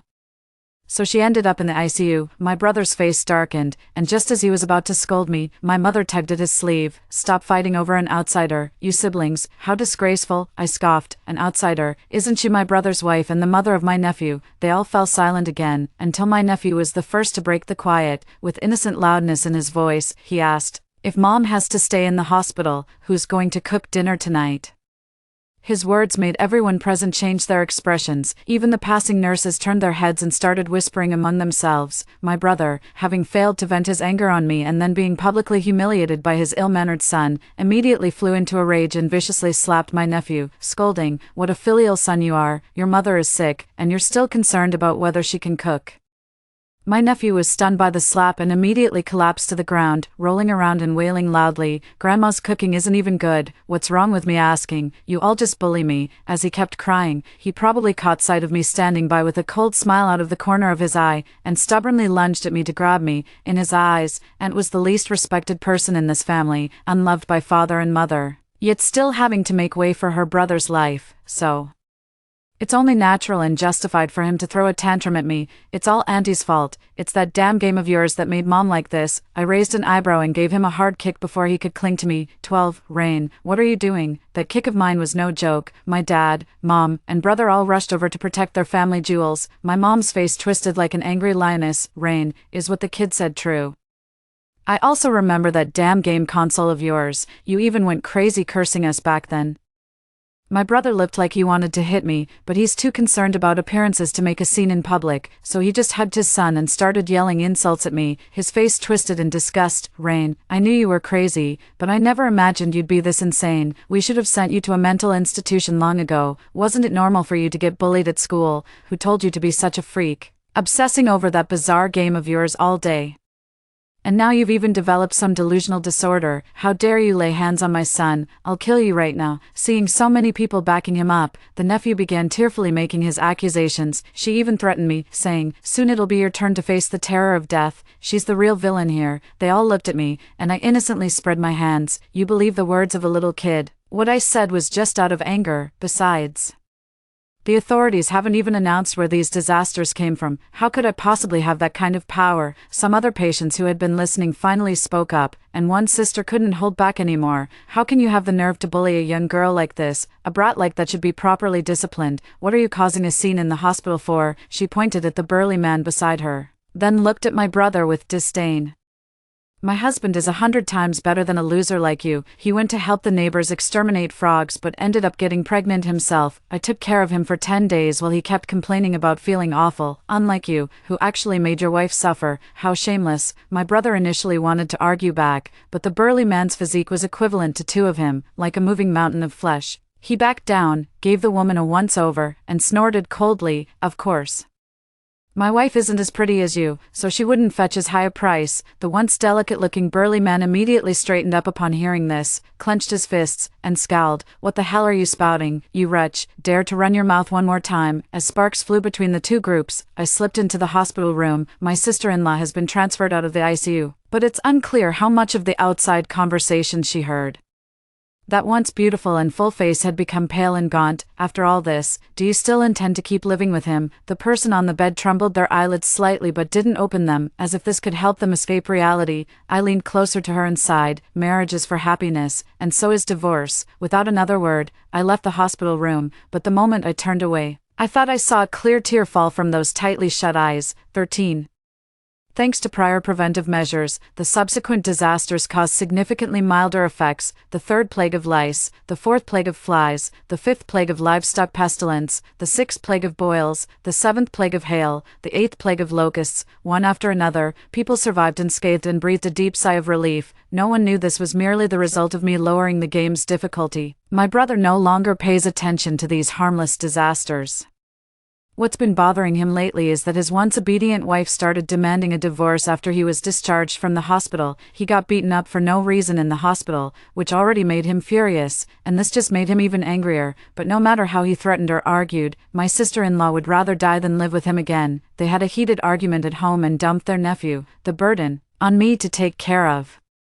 My mother secretly made a copy of my house key and barged in forcefully. She rummaged through my things with dissatisfaction. You've made the house a complete mess, yet you say I'm not allowed in. If I don't come in, who's going to clean up for you? Who else has been staying here? I looked at her coldly. A friend. She reacted as if hearing the biggest joke. A friend, Rain. You actually have friends. My nephew giggled too. Auntie's lying. Dad said you've always been a weirdo since childhood. Just hiding in your room playing video games alone. How could you possibly have friends? My mother's expression suddenly changed as she scolded. Rain, don't tell me your naive delusions are acting up again, thinking of running off with some random man. I didn't raise you all these years just for you to be taken advantage of by some swine. Her heart ached as she took out all the leftover seafood from the fridge, gritting her teeth in frustration that the food hadn't ended up in her grandson's stomach. Instead of pampering your man with good food and drinks, you might as well spend the money on Jackson. At least our Jackson can support you in your old age someday. Support me in my old age. Will he even live that long? Watching my nephew start eating again as if it were his due, I smiled indifferently. Go ahead and eat. I bought so many hairy crabs and lobsters. There's no way I could finish them all myself. It'd be a waste to just let them sit. My nephew went all out eating, while my mom, thinking she didn't deserve such delicacies, just coaxed him from the side, and all the food ended up in my nephew's stomach. In the middle of the night, my nephew was crying in pain, howling so loudly it woke me up. Between sobs, he yelled, "Auntie is trying to kill me, she poisoned the food. Wah. Grandma save me." A pile of dead shrimp and crabs. It'd be a miracle if eating them didn't cause trouble. I maintained a smiling face. How could you say that? Shabo, Auntie is counting on you for her old age. Why would I ever harm you? My mom got so anxious she called my brother over. My brother frantically picked up my nephew, too busy to curse at me, and rushed out the door as soon as he opened it. I blocked the doorway with my arm. He glared at me. Rain, what are you doing? I spoke calmly. Isn't it inappropriate to go to the hospital at this hour? What do you mean inappropriate? Jackson is sick because of you. Are you trying to kill him now? I'll settle this with you later. I still didn't back down, but the disaster is still spreading outside. It's dangerous to go out. Disaster, those half-baked tricks of yours. I think you've gone crazy from playing too many games. My brother pulled my nephew along and gave me a disdainful look. Rain, you can fool yourself, but don't try to fool me. Jackson said you brought that crap from the game into reality, but even so, you can't do anything to me. Do you think those so-called friends who used to live with you can help you? They just came to take advantage of you before the disaster, and now they've all moved out, haven't they? Besides, someone like you doesn't deserve to have friends. He ignored my attempts to stop him and resolutely rushed out the door. After a moment of hesitation, my mother finally turned back and said to me, Rain, you should go with them too. Seeing that I wasn't moving, she anxiously came to pull me. Like you said, what if there's danger? Shouldn't you help your brother a bit? Don't pull me. I can walk by myself. I frowned and avoided her tugging, flashing an innocent smile before she could get angry. Of course, that's my brother. How could I not go check if he might be in trouble? Only then did my mother follow me out the door, satisfied. She didn't notice the smile that never left the corners of my mouth. How could I not witness the death of someone I despise with my own eyes? 14. The ninth calamity was the disaster of darkness, the loss of sunlight. People accustomed to electricity didn't seem to face much trouble even after losing daylight, yet darkness can also bring immense danger. In lightless places, it thickens like a sea capable of silently drowning people. On the way to the hospital by taxi, strange sounds came from many unclear alleys on both sides. Crunch, creak, very loud, as if something was being chewed vigorously. My mother, frightened, hugged my nephew tightly and moved to the middle, making me sit by the window. After finally reaching the hospital, she made me stay behind, terrified that her two precious darlings might suffer any harm. The brightly lit hospital dispelled their paranoid worries. My brother waited for the doctor to examine his son while berating me. My son was only at your place for a short while. How could you let this happen to him? I don't care. You're paying the medical bills and my emotional damages. Got it. My mother stayed silent on the side. Seeing she wouldn't intervene, I scoffed. Are we really keeping score between siblings? I didn't mean for Jackson to end up like this. It was Mom who gave him those vegetables.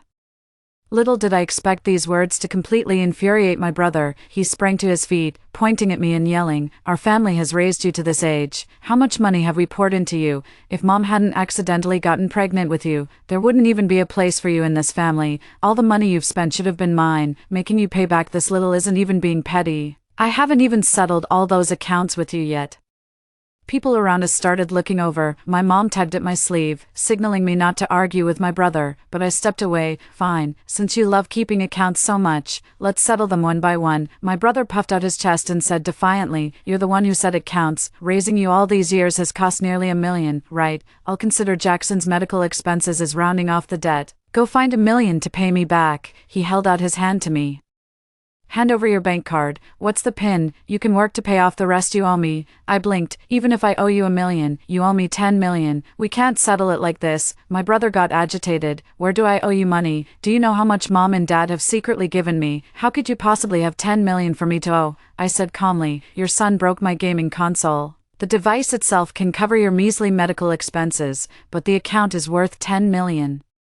By that calculation, you still owe me $9 million. My brother flushed red with humiliation. Your stupid game save is worth $10 million. Who knows more about games, you or me? I shook my head. You just don't get it, do you? This save file really is worth $10 million. Hand over the cash now, and I might consider letting you off. I looked him up and down and clicked my tongue. Too bad you've let yourself go, smoking, drinking, and from what sis-in-law says, fooling around outside. Your organs are probably subpar too. Doubt they'd even fetch $1 million if sold. My brother was spoiled rotten since childhood, and hearing me defy him like this almost made him drop dead on the spot. He charged at me with fists flying, while my dazed nephew opened his bleary eyes and screamed excitedly, Dad, beat her to death. Unfortunately, I easily dodged his attack, and his punch landed on the hospital's white wall, making him squeal in pain like a pig, this time. My mother finally stopped being a cold bystander. She shrieked and rushed to shield my brother. With tears and snot running down her face, she pointed a trembling finger at me. I raised you all these years, and this is how you treat your own family. How dare you, you ungrateful daughter. I couldn't be bothered with their hypocritical act and asked again. A 10,000 hour game save file. I spent 8 whole years on it. You could say it's priceless. I'm only asking for $10 million from you.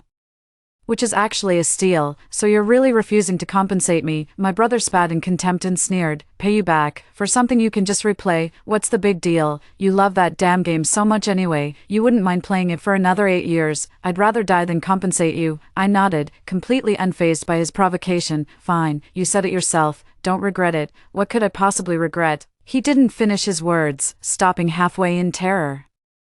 Because the next second, I reached out and clapped my hands. Crash, as my applause rang out, the glass of the fluorescent tubes shattered piece by piece from far to near. The entire hospital was instantly plunged into pitch-black darkness. 15. In an instant, the entire corridor descended into chaos. What's going on? What happened? Quick, turn on your phone screen. This darkness is terrifying me. My brother yelled at me. Rain. What did you do?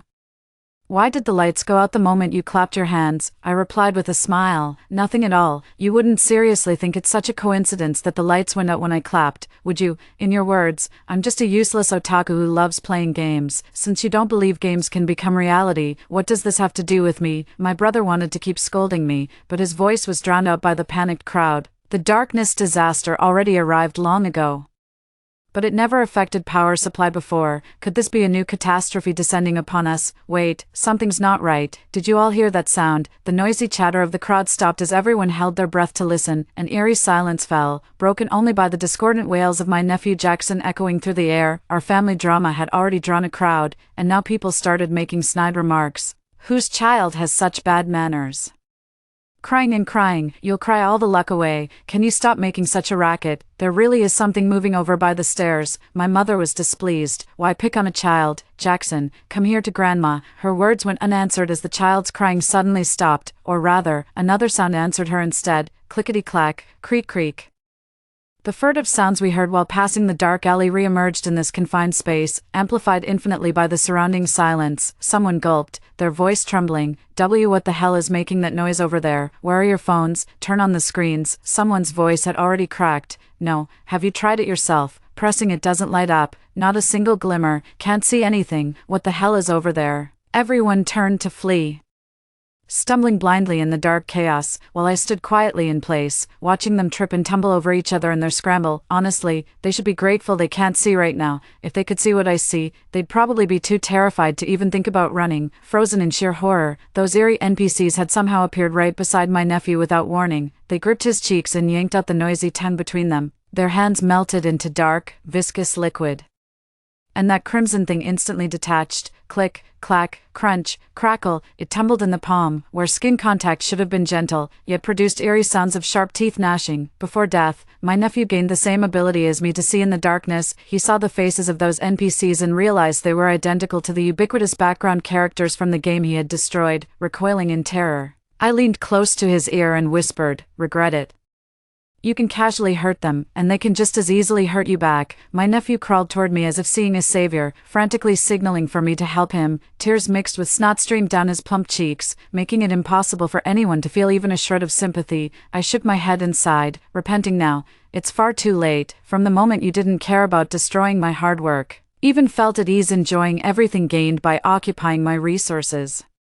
You were destined to pay the price for it, understand? My nephew panicked, crying uncontrollably, yet couldn't make a single sound. Seeing that I couldn't be relied on, he could only desperately crawl towards his father and grandmother. I silently watched as my nephew reached for his father's pant leg. The door was violently kicked open, and the back of his head hit the wall, completely silencing him. 16. The eerie sound vanished, and my brother, unaware of what had happened, excitedly clenched his fist and shouted, "I'm so badass, that filthy thing tried to touch me, and I kicked it away. Damn it, what kind of thing dares to possess me?" But my mother panicked, her intuition telling her this was no good sign. "Where's Jackson, Rain? Have you seen Jackson, Rain? What kind of ghostly act are you pulling here?" Hearing my mom mention my name, my brother belatedly realized, "You're standing right next to him, covering his mouth, aren't you? Don't go scaring people randomly. With so many people here, you're no match." I knew he'd try to frame me, so my voice came from another corner. "Stop talking nonsense. I'm not standing next to him. As for where your son is, I'll kindly tell you the one you just kicked to death was him." My brother froze for a moment, then started cursing wildly. "What nonsense are you spouting? I was clearly kicking a ghost just now, not my son." I shrugged. 75 degrees clockwise. "Why don't you go touch it and see for yourself? Don't be a coward about what you've done." My mother couldn't believe it and suddenly lunged forward, but her hands only met the cold temperature of the small figure. Overwhelmed, she broke down in uncontrollable sobs. "Jackson, my dear grandson, what on earth is happening?" She finally turned back to my brother, hitting him while wailing, "You've sinned. Save Jackson quickly." My brother took the motionless child from my mother's hands and froze for a few seconds. Anger, resentment, and malice flickered across his face in a twisted mix. He pulled a blade from his pocket and lunged fiercely toward the direction of my voice. "Let's all kill her together. She's the only one who can see here. It must be her doing. My son didn't die for nothing. Killing her is the only way to break this curse, to be honest." He probably had his guard up the moment I spoke. His ambush was swift and precise. The blade slashed down, splashing warm liquid all over him. My brother casually wiped it away and shouted fervently, "So what if you killed my son?" "In the end, I still won this game." I sighed and said, "Unfortunately, this isn't some so-called game. It's stark reality. You always said I couldn't tell them apart. But now it's your turn to confuse them." My brother widened his eyes in disbelief. He was certain that the earlier slash had severed my artery, yet I could still speak perfectly fine. His voice was filled with fear and shock as he staggered back several steps. A ghost, run." He grabbed my elderly mother and used her as a human shield, pushing her forward. Already on the verge of collapsing from crying, she fell headfirst from his shove. She finally found the heart to scold this eldest son she doted on, wailing hysterically, "I've birthed a cursed demon come to collect my debt. I deserve to die. I truly deserve to die." She knelt facing my direction and kowtowed several times with loud thuds, banging her forehead until it bled. "Rain, if you have any mercy left, please save Jackson. He's just a child, innocent and guiltless. Have some compassion and let him go." I spoke calmly. "Mom, first of all, I didn't kill anyone. It was your son who kicked your precious grandson to death. Secondly, where was his mercy when he was slaughtering the NPCs in my game account? This is all karma, what he deserves." My mother grew frantic. "How can you compare real people to a game? How can you be so heartless? So what if he killed your NPCs? If Jackson enjoyed killing them for fun, let him play." She didn't notice that after these words, the already cold hospital air grew even chillier, sending shivers down one's spine. I laughed. "He enjoys killing for fun. But does he realize that the executioners of these 10 plagues are the very NPCs he's been slaughtering? Have you forgotten that the 10th plague is called the death of the firstborn?" My mother's eyes widened instantly. She suddenly realized she could see again, only to witness a horrifying scene. She watched helplessly as I jumped down from an NPC's shoulder. The tall NPC knelt before me, bowing to kiss the back of my hand while hoarsely murmuring the pronunciation of Rain. My mother staggered back a few steps, her legs giving way beneath her. It's you, these monsters obey you. The game you said would become reality. It's all true. The firstborn's calamity, then your brother and father, they must also. Watching her expression of utter regret, I found it amusing. Of course it's true. The calamity of darkness means eternal days without light, where people gradually descend into despair amidst this chaos until they go mad and perish. Only in their final moments do they gain the ability to see this world clearly one last time. When I encountered this disaster in the game, I died repeatedly, restarting my save file again and again, just to save both myself and the NPCs. Why should the person who destroyed everything so easily obtain the life I fought so hard to preserve? My mother no longer had time to care about what happened to her nephew. Her voice trembled as she spoke. If you can only see before death, then... Why can I see now? Her words were interrupted as one of the NPCs approached her. I softly uttered the final sentence, because I show no mercy to those who try to kill me. 17. My brother was covered in NPC blood, and skin ulceration was inevitable. He couldn't run far. Moreover, in this pitch-black darkness without a single ray of light, even if he could leave the hospital, he wouldn't be able to hide for long. He must have heard the conversation between my mother and me just now, which also made him realize he'd made a fatal mistake. The 10 disasters don't necessarily occur in sequential order, they might appear simultaneously. He had been careless, but this also means that as long as we survive this calamity, the disasters will be completely over. Ignoring his injuries, my brother stumbled forward, groping his way through the darkness. I'll get through this. That bitch Rain deserves to die. Once this disaster is over, I'll kill her first. Letting him die like this is so boring. I scoffed at his cowardly, pent-up frustration. How's the gift for him coming along? The NPC beside me tilted its head. Rain's words. We will remember, and do well. In the darkness, the sound of chewing was everywhere. My brother thought he was hiding well, but he hasn't been discovered yet. He thought everyone would avoid it like he did, but he didn't expect to be cornered by a group of people at the alley entrance. We can't let this person die so easily. We must make him wish he were dead. The words they were shouting were exactly what I had in mind. These armed people were the family members of the boy who died because my brother stole water supplies, people he had long forgotten in some corner of his memory. After I sent the evidence to the other party, they were devastated and rushed over overnight, determined to make my brother pay with his life. It was you who stole my child's water source.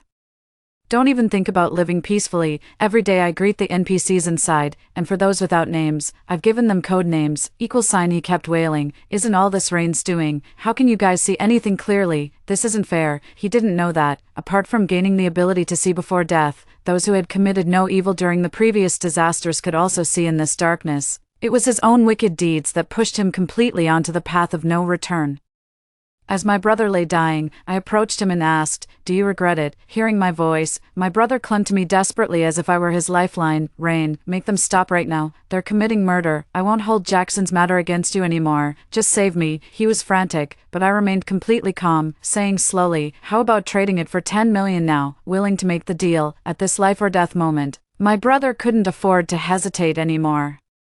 He blurted out desperately, trying to move me. Deal, deal, deal. The old folks' savings books and property deeds are all in my room's wardrobe drawer, and I know the bank card pin too. It's XXXXXX. That's more than enough for 10 million, originally meant for me. I'll give it all to you now. Just save your brother. The areas where he was splattered by the NPC's blood began to fester and ooze pus, making his beating even more unbearable, seeing that I made no move to stop it. He panicked completely. Rain, I've given you everything. Don't break your promise, or may lightning strike you down and you die a horrible death. Don't worry, the lightning would strike you first. I noted down the password and smiled. Before, I told you to change it, but you refused even if it killed you. Now that the opportunity's gone, it's gone. You made your own choice. Who can you blame? I watched helplessly as he flew into a rage, only to weakly spit out his last mouthful of blood before going completely still. The family spat one last mouthful of contempt. Curse serves you right, through gritted teeth, then left supporting the victim's portrait. Eventually an NPC cleaned up the scene, approaching to dissolve him completely into nothingness with viscous fluid. After finishing the chewing, it complained to me pitifully, "Taste bad, next time, throw away." I reached out to ruffle his hair, watching as the darkness finally dissipated. Sunlight breaking through the clouds illuminates the ravaged land as if giving it new life. Don't worry, there won't be a next time. I pulled out the game console from my pocket and gave it a shake. Now, let's begin the restoration work for post-disaster reconstruction. The end.